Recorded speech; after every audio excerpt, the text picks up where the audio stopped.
Wait, wait. Where's my item? Where's my mega elixir?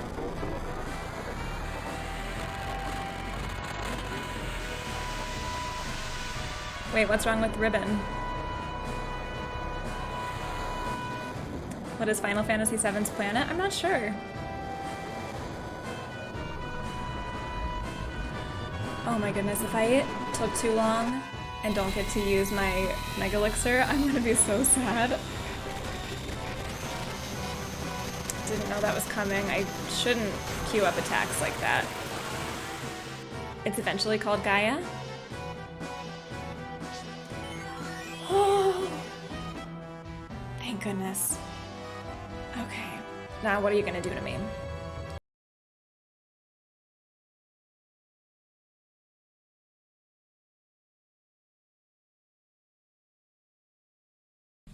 Hey guys, it's Mandy.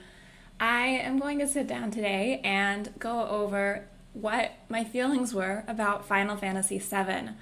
Last night on Twitch, I finished the game. We beat Sephiroth, and I just needed to take a moment and reflect on my experience of the game for the first time, and I decided, why not share my thoughts? I've been wanting to play Final Fantasy VII for years. I've been interested in video games since I was a kid, and when I was, I don't know, about 10 or so, I played Kingdom Hearts for the first time. And there was this character, Cloud, that I thought was so intriguing, and his connection with the bad guy from Final Fantasy that we had in the game of Kingdom Hearts, Sephiroth, that connection I just thought was so intriguing. I didn't know what it meant. I didn't know what their connection was.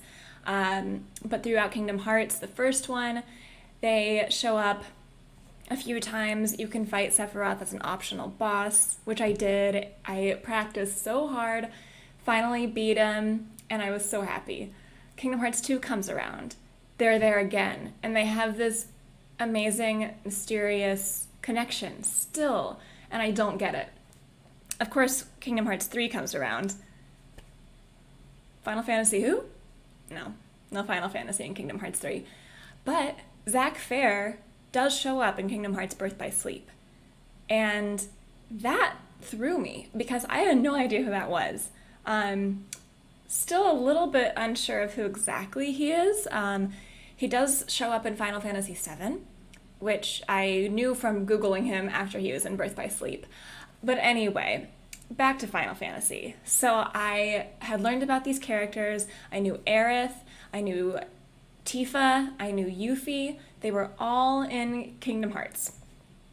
And what was interesting about Kingdom Hearts 2 was that the gang all comes back with different clothes, except for Aerith.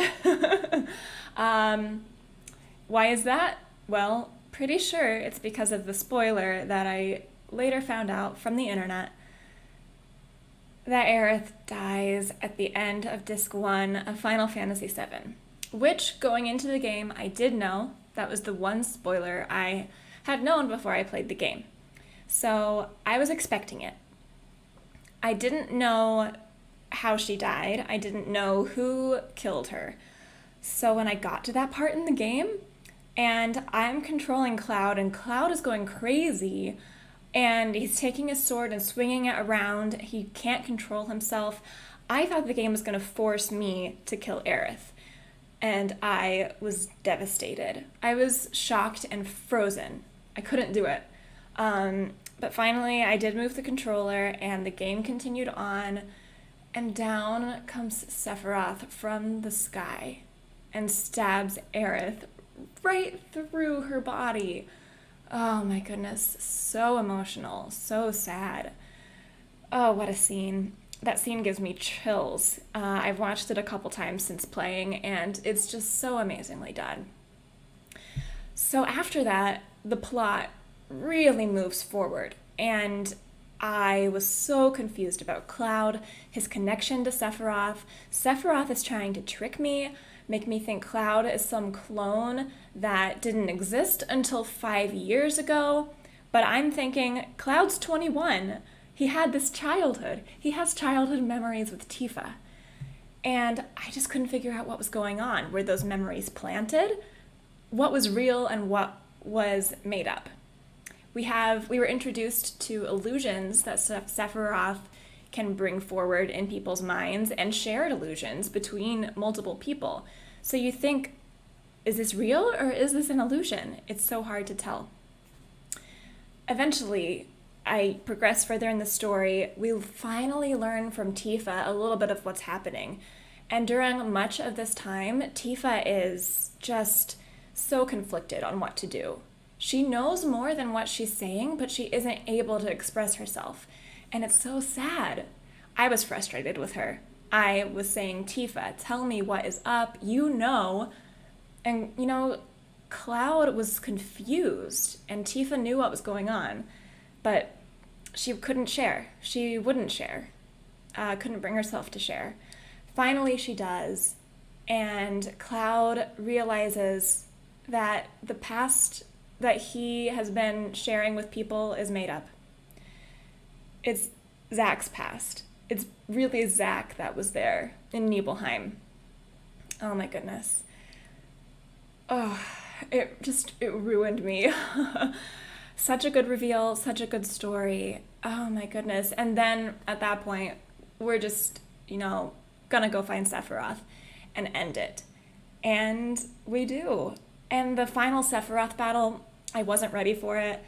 I wanted to do more side quests and exploring of the world before ending the game, but once I was in that final boss rush, I couldn't leave, so I just finished it. I do want to play more of the game and do more side quests, find items that I hadn't found. I can't wait to get back into it. But in the meantime, I'm going to be playing some more games. And, my goodness, I loved this experience. I loved Final Fantasy VII. It completely lives up to the hype. I have been waiting for this moment for years, and I'm finally able to go to all those websites on the internet that talk about spoilers from Final Fantasy VII. For so long, I've been trying to avoid spoilers, except for Aerith, and I can finally watch everything. I can watch the YouTube videos. Oh my goodness, there's so much content out there that I can explore now. And I can finally just know what's going on. I can replay Kingdom Hearts and know what that connection is. It's been a beautiful journey. I loved the story so much. And the characters. These characters are so lovable and so deep. They've got so much to them. They never break character. Cloud has a transformation from beginning to end. In the beginning, you think he is, going after Aerith. He meets Aerith. She's beautiful. You think, okay, they have a flirtation. But then over time, this romance buds between him and Tifa. And it's also a beautiful, deep connection. And both of these women are great characters, great people. So sad to see Aerith die. And I love Aerith, but I'm so happy that that scene with Tifa outside the airship happened. I love Tifa. Tifa is amazing. But both of those women are great. I would have been happy either way. It's a shame Aerith had to go, honestly. Her death was meaningful, though. It wasn't a wasted death. And it was a beautiful, beautiful scene. And then after the credits rolled, you see what used to be Midgar, and it's just blossomed into this beautiful green field with trees and people, and everything is gorgeous, and life is blooming. It's just a wonderful ending. You think the ending is going to be catastrophic, but they save the day. They truly save the world. And the world ends up a better place. They don't just go back to how they started, but they fix it. They fix the world. Oh my goodness, I love this game. I can't even express my thoughts about this game clearly because there's so much to it. And I'll be talking about it more, I think, because there is so much to explore in this game, and I've only hit the surface. But my goodness, one of my favorite games of all time. Definitely one of my favorite Final Fantasies.